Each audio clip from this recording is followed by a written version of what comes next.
Imagine waking up to realize the man you've spent the last 10 years of your life didn't actually love you. He didn't even like you. He stayed with you for an entire decade with one specific, deeply disturbed goal in mind: to meticulously run out your biological clock so you could never, ever have children. And the exact moment he knew your fertility window was officially closing, he packed his bags and walked out, leaving behind a confession that will make your blood run completely cold. But as deeply twisted as that is, it might not even be the most unhinged betrayal we have to unpack right now. Because another guy just discovered his fiercely homophobic father was entirely faking his bigotry to cover up a jaw-dropping secret.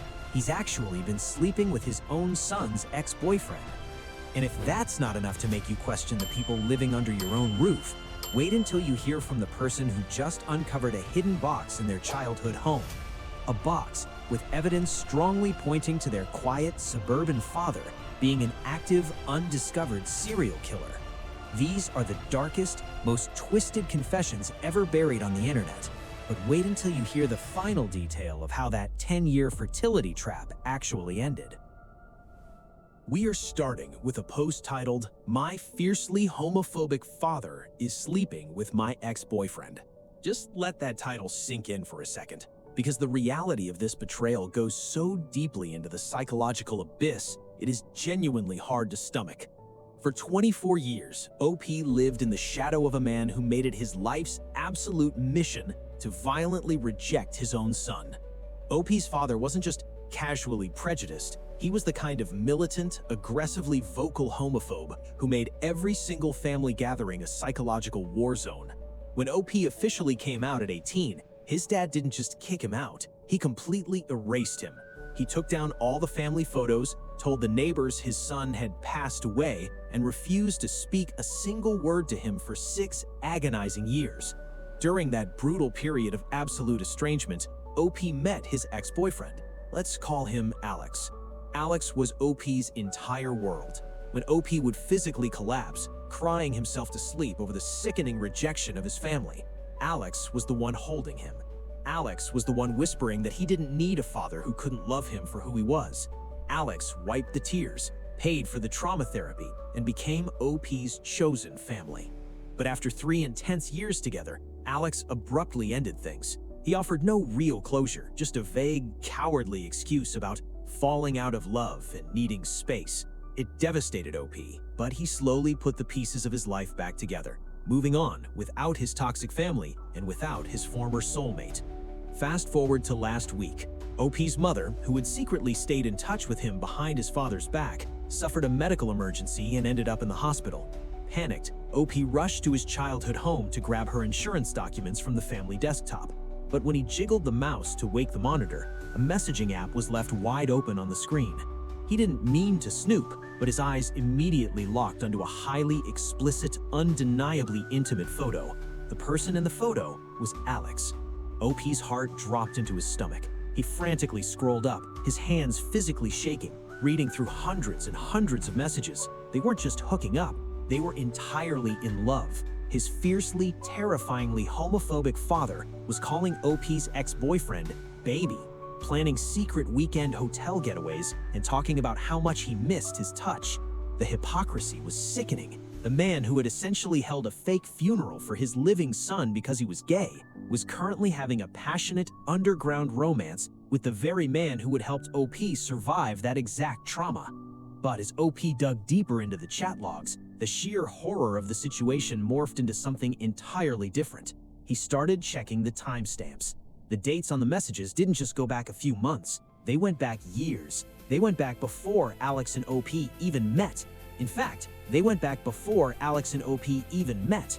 And right there, buried in the archives of a 3-year-old chat log, OP found the message that permanently shattered his entire reality. His father and Alex had been together first. OP wasn't the victim of an ex-boyfriend who happened to later hook up with his dad. OP was the alibi.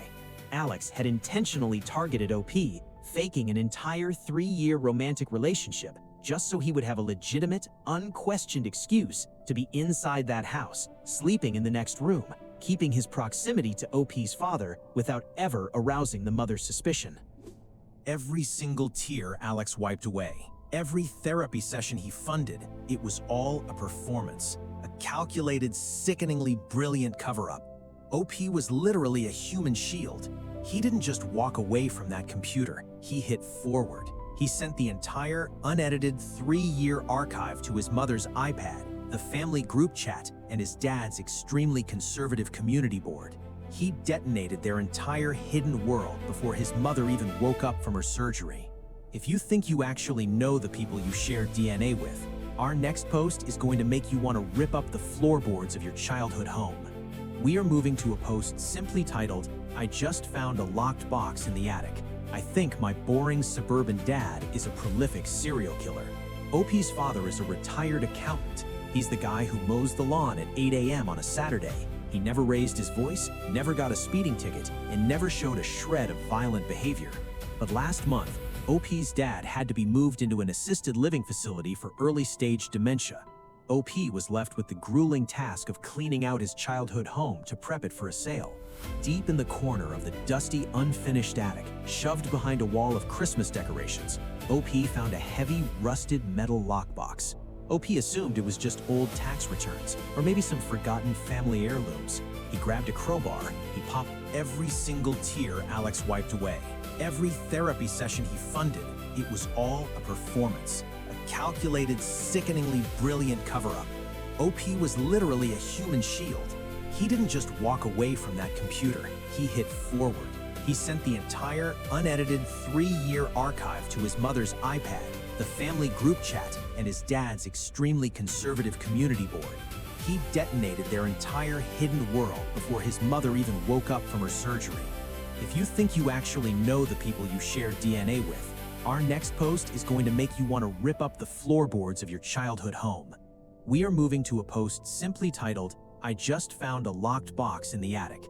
I think my boring suburban dad is a prolific serial killer."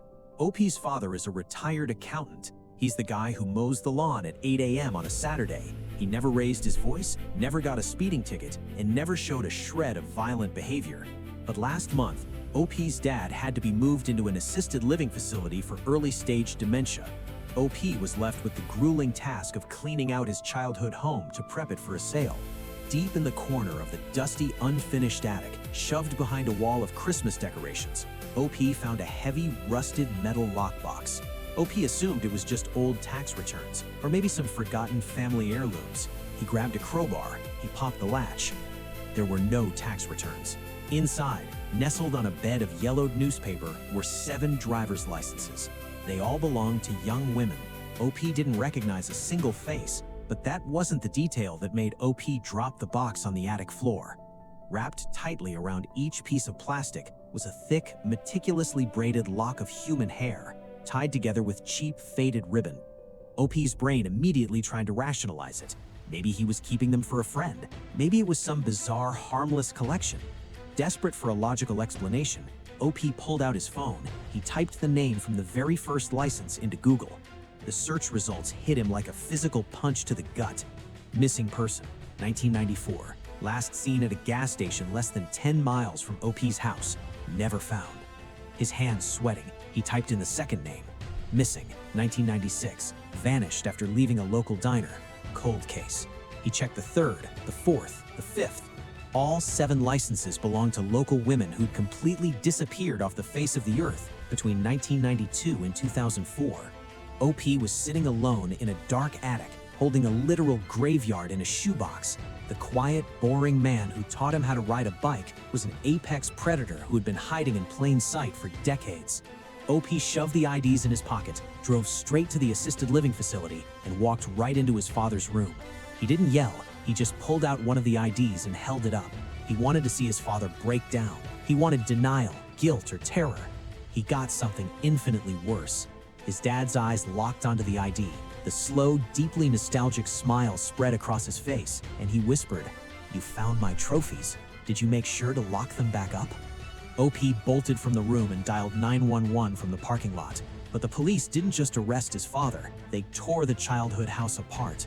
and what they found buried beneath the concrete in the basement explains why OP's mother supposedly packed up and walked out when OP was just 2 years old.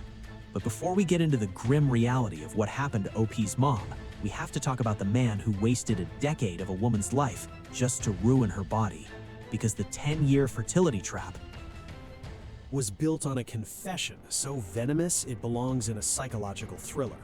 OP met this man when she was 26. She was upfront from their very first date. She wanted to be a mother. It was her ultimate dream. He smiled, agreed, and then spent the next decade masterfully moving the goalposts. First, it was waiting until they had solid careers. Then it was saving for a house. Then it was wanting to travel before settling down. He played the perfect doting partner, always keeping the promise of a family dangling just out of reach. On OP's 36th birthday, after her gynecologist warned her about a rapidly dropping egg count, she finally gave him an ultimatum. No more waiting. He didn't argue, he didn't yell. He calmly walked to the closet, packed a single duffel bag, and handed her a pre-written letter.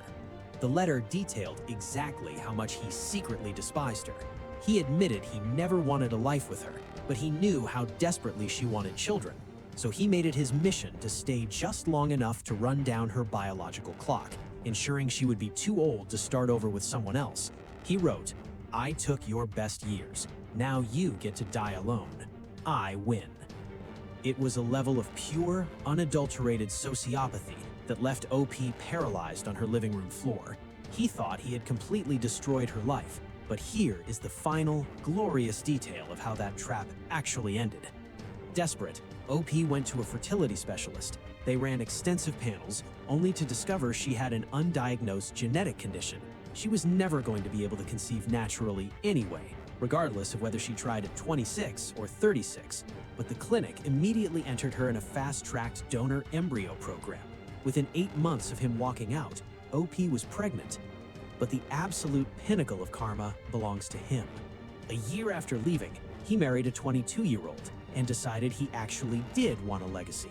They tried for 2 years with no success. He finally went to a clinic to get tested, only to find out he was completely, irreversibly sterile.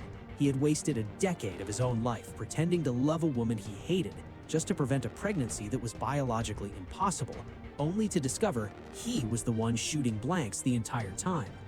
OP is now a fiercely happy mother to a beautiful baby girl, while he is left rotting in his own bitter genetic dead end. Which brings us back to that dark, unfinished basement, and the final closure of a son who realized his entire childhood was a crime scene. When the police jackhammered the concrete floor of OP's childhood home, they didn't just find more trophies, they found his mother. She didn't abandon a 2-year-old boy in the middle of the night. She had discovered the locked metal box in the attic, and when she confronted her husband, he silenced her, burying her under the very foundation where OP would spend the next 20 years playing video games and doing laundry. The man who taught OP how to ride a bike is now chained to a bed in a prison ward, his dementia slowly stripping away the memories of the atrocities he committed. He will die forgetting his own name, but OP finally gave his mother the proper, beautiful burial she was denied for over 2 decades. He sold the property to a developer who completely bulldozed the House of Horrors, erasing his father's twisted legacy from the face of the earth. He took the power back, turning the darkest betrayal imaginable into the ultimate, unshakable act of closure. That kind of unshakable closure, watching a monster's twisted legacy literally get bulldozed into dust while the victims finally reclaim their lives, is exactly why we dig into these dark corners of human psychology. Some monsters don't hide under the bed. They sleep right next to you for a decade. Or they teach you how to ride a bike while burying unspeakable secrets beneath your feet. But as both of these stories prove, the truth always crawls its way to the surface, and karma has a beautifully ruthless way of balancing the scales. If you are fascinated by the chilling reality of what people are secretly capable of behind closed doors, and crave those deeply satisfying moments when manipulators, sociopaths, and predators get exactly what they deserve, you belong here. We uncover the most mind-bending stories of psychological deception, survival, and ultimate revenge every single week. Don't let an unpredictable algorithm decide if we cross paths again. Hit that subscribe button right now to lock in your front row seat to the darkest secrets and the most triumphant resolutions human nature has to offer.